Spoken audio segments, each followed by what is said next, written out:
Thanks so much for joining us here at 6 o'clock. I'm Cherie Palella. And I'm Mike Dardis, and tonight we're getting our first look at an independent review of that incident that just enraged families in neighboring Lincoln Heights. WLWT News 5's Todd Dykes is live now with more. Todd? Yeah, Mike and Cherie, this nearly 40-page review sheds new light on the sudden appearance of neo-Nazis back on February 7th, and it recommends steps that police can take to be better prepared should something similar happen again. It's been 3 months since a dozen neo-Nazis, some carrying guns, waved flags with swastikas on them at cars driving between Evendale and historically black Lincoln Heights. As the incident unfolded, kids were getting off school buses, and Lincoln Heights residents were flabbergasted to see an Evendale officer help the white supremacist leave the scene amid rising tension. They led them. They helped them get up out of here. After the incident, Evendale turned to an outside firm to conduct an independent review of how things transpired. I think this is a learning process for all of us. Today, village officials shared the results of the external review. This was not a finding of error or a finding of fault. It was about suggesting better ways to do things in the future. While noting things officers could have done differently, the report does not place blame on Evendale police. Instead, it contains recommendations, including having officers undergo protest management and crowd control training. This is happening all across America. That didn't sit well with Lincoln Heights resident Saritha Brown, who was escorted from today's news conference by officers after saying she thinks police made too many wrong moves. You stole my peace. You stole my security. I'm afraid to go outside of Lincoln Heights. Evendale Councilman Chris Patterson says the report speaks for itself. The report comes out and says that largely the officers, in the way in which they behaved, was consistent with current policies and best practices. Now, Evendale officials pointed out that they had no input on the independent report that was published today. Their own internal review is expected to be released tomorrow, and then a third review by Hamilton County Prosecutor Connie Pillich and her team is expected to be made public in the next 2 to 3 weeks. We're now reporting live tonight here in Evendale. Todd Dykes, WLWT News 5. All right. Peace and blessings. All praises to the Most High. Now, there you have it. The independent investigation, no doubt conducted by the Evendale police, found that the police did nothing wrong when escorting a group of white supremacist neo-Nazis carrying guns and Nazi flags to the all-black historical town of Lincoln Heights back in February of this year. Many of you remember I did several videos covering that. Now, being that I just left Cincinnati, Ohio, it's ironic that they released this information a couple of days ago. Now, I've had a chance to walk across that bridge. I'm going to show you that. I also talked to a lot of the Lincoln Heights residents, which I'm going to do a whole history of the information that I received from those individuals. But just think about this. The Evendale police said they did nothing wrong escorting, helping, and some people even think transporting them to and from that location. Now, watch this video right here. This is one of the videos of the white supremacists on the bridge saying, hey, the police are going to escort us to Freddie's car. Watch this. Look at this comment. Carl, the cop's going to give us an escort to Freddie's car, and he's going to let the bar. Look at all this comment. I think you got problems, Dave. That's what I was. All right, let's listen to it again. Look at this comment. Carl, the cop's going to give us an escort to Freddie's car, and he's going to let the bar. Look at all this comment. So, if you are escorting somebody to and from a location, wouldn't that mean that you are complicit with it, that you are supportive of it, that you are condoning it? And Evendale police said that they did nothing wrong. You heard what the guy said. Well, this is consistent with standard purposes and behavior of the department. That should tell you something right there about what the police mean in America to black people. Now, also, they escorted them. Now, I went to this location. I'm going to show you how wild it is. This Evendale police escorted them to Lachlan. Now, it takes about 2 minutes to get from Lincoln Heights to Lockland. Like, I took that route. My brother showed me where it was at. Evendale Police, which is another village, escorted them to Lockland. Watch this video. The police cruiser through the school's parking lot and then gets back onto I-75. All of this happening in under 5 minutes. The Lockland police chief tells WCPO his department was unaware until later of the Evendale officers' actions. Now, you're going to tell me that the Lockland Police Department did not know about those actions. And you see how the news tried to frame it. The U-Haul appears to be led by a police cruiser. No, it doesn't appear to be. It was. And then also when they pulled into the parking lot, they said, well, he appears to be talking to someone. That was a police officer. That was a police officer. You want to know how I know? Because the police also helped them get in the van. Now, this is another video I did pointed this out. Look at this one. This is the last video I'm going to show you about this. Look at them, yeah. That's ISIS. They gotta go jump out on somebody. Shut up. Look at them. What they doing? Look, they hurry up and close it. What they in, a U-Haul? Look what they in, yeah. They in a They doing U-Haul. all kind of stuff. They in a U-Haul, yeah. They doing all I'm in kind of stuff. Lockland. I'm in Lockland getting up the expressway.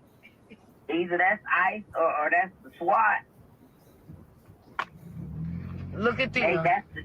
look, they was loading up. They have them circled in which that black body that you see has police on the back of it. And so, as many people have said throughout, a lot of the comments and a lot of the videos. All right, so you saw that. That is the location before they left. And clearly, as pointed out in the picture, that was a police officer getting in the driver's side. Now, the fact that Lockland Police, now that was also a school too. So you got guns, you got all this hatred around children, right? The Lockland Police are going to say that his department had no knowledge of that situation, right?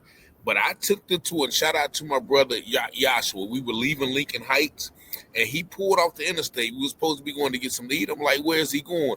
We had only been on the road for probably a minute and a half, and he pulled off, and he took me to that exact location to show me how long it took them to escort them from Lincoln Heights to Lockland. But it's going to surprise you how close the proximity is to the Lockland police station.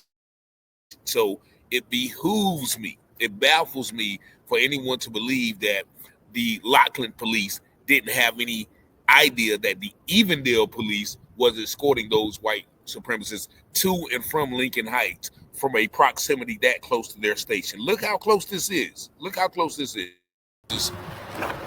Remember, they stopped right here. They stopped at Lockland School Annex right here. This is the parking lot they was in. And you see them actually getting in the van here too. They're getting in the van and getting out of the van. And this is the interstate that they came off of where they was being escorted by the police. Now, Lincoln Heights is only about 2 minutes away. So they got right here. And what is it? You said the police station is right there? That's Lockland Police Department right here. Pop up there. So this is why I believe they were with the police. I wish I would have been recording. And when we took that drive, so that's the fire department. So this is the fire department and the police department right here. And this is where the white supremacists who went to Lincoln Heights loaded up and got transported to afterwards. So we got this right here and this right here. This is how close the police station is. And Lincoln Heights is like probably right up that road right there. It took us about about a good 2 minutes to get here from Lincoln Heights. And so this is Lockland, right? It would have took, we was on the highway, it took 2 minutes. It would have took us 2 minutes on the streets. Okay. So that's how close everything is. So that's the interstate. If y'all go back and watch the video, that they got leaked out of them getting off the interstate and pulling right here onto the school with weapons and everything. And they had a police escort them right in this parking lot. They might have been talking about that part of that's the school too. That might be an elementary school. Yeah, they said that because it was in this parking lot right here. And that might be the U-Haul right there. that might be. So that is how close that the Lockland school, that the Evendale police escorted the white supremacists from Lincoln Heights. Like, all of these places are very, very, very close. Like, you can get, I think, to either destination within about 5 or 10 minutes, if I'm not mistaken. But all of these places are in Hamilton County. And so they deal with the Hamilton County Sheriff Departments. If anybody's ever been in law enforcement or know law enforcement, they know neighboring agencies work very, very, very, very close together. And if I'm not mistaken, Evendale is the predominantly white. I'm not sure about Lockland, but I think he said either Evendale or Lockland was the predominantly white area. So what they're telling you by saying we did nothing wrong, and they said that the pages, the reports were 40 pages. I'm not going to take time to read all of that, but the words that he said in that press conference, and I'm going to read them to you verbatim. The report comes out and says that largely the officers, in the way which they behave, was consistent with current policies and best practices. Wow.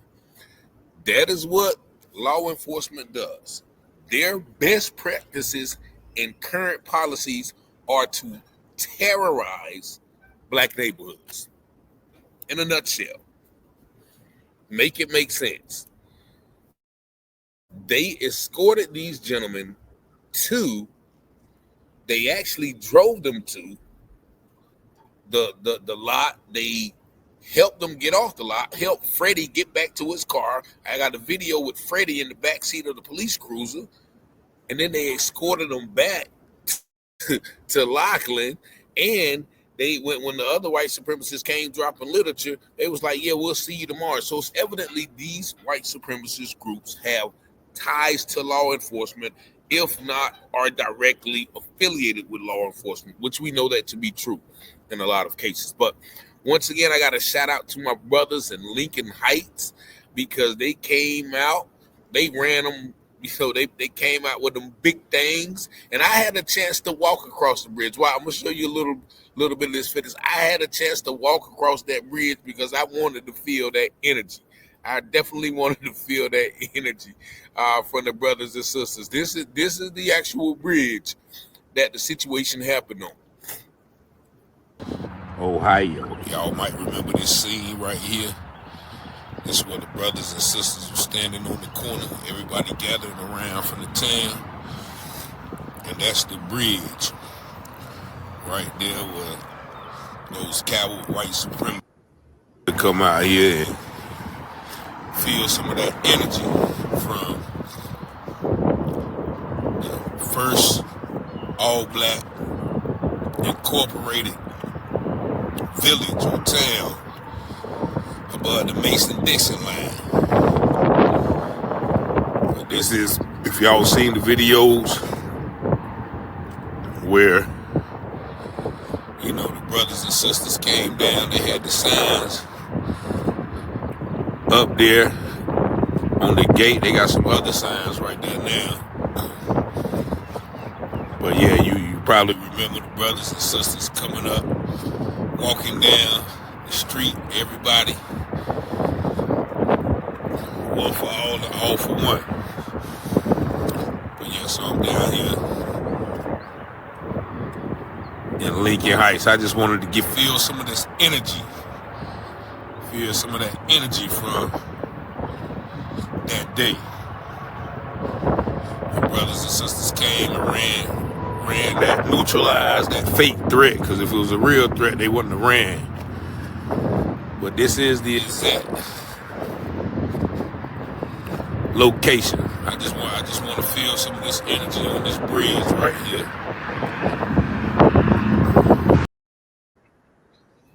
And I feel the energy just watching that part of the video, just knowing that, you know, the black brothers and sisters from Lincoln Heights came together and they are still patrolling that town like that right now. Like while I was walking across the bridge, brother beeped at me, right? And so I guess he recognized me. So he doubled back.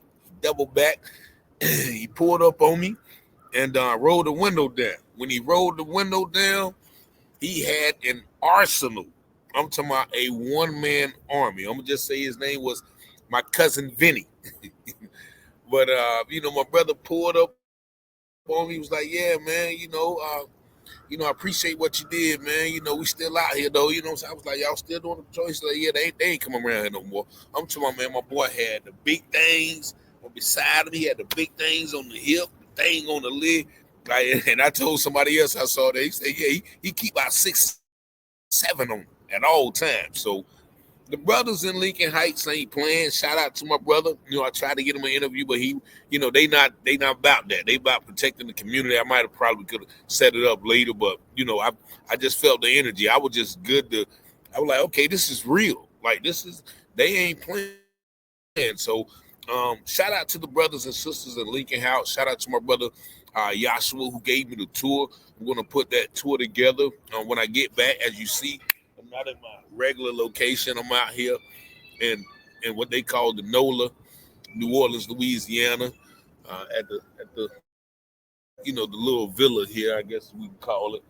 But it looks like a lot of the people want to know what I'm going live, so maybe they just want to be in the video, keep walking by, or maybe not, But yeah, we down here going to celebrate the birthday of our brother Glenn Foster Jr., a young man who had his life taken by Alabama law enforcement a few years back while just driving through as a former New Orleans Saints player. So, we're going to be commemorating his birthday, and we're probably going to do some more information on about that later. But yeah, I just had to share this because I looked at this. It was sent to me, I guess, when I was on the road, and I said, man, it's crazy. I just left that place doing a tour of Lincoln Heights, and then the independent investigation, whatever, claimed that they did nothing wrong. Then they said the prosecutors want to do their own investigation, and the police are going to do their own investigation. Of course, just like that man said, it is consistent with basic purposes and pilot. Let me read it verbatim again. The report comes out and says largely the officers and the way in which they behaved was consistent with current policies and best practice. So you already know what that is. That's how they getting down. But once again, shout out to the brothers and sisters from Lincoln Heights. Thank y'all for watching. Make sure you like, share, and subscribe to the channel. Most of all, peace and blessings.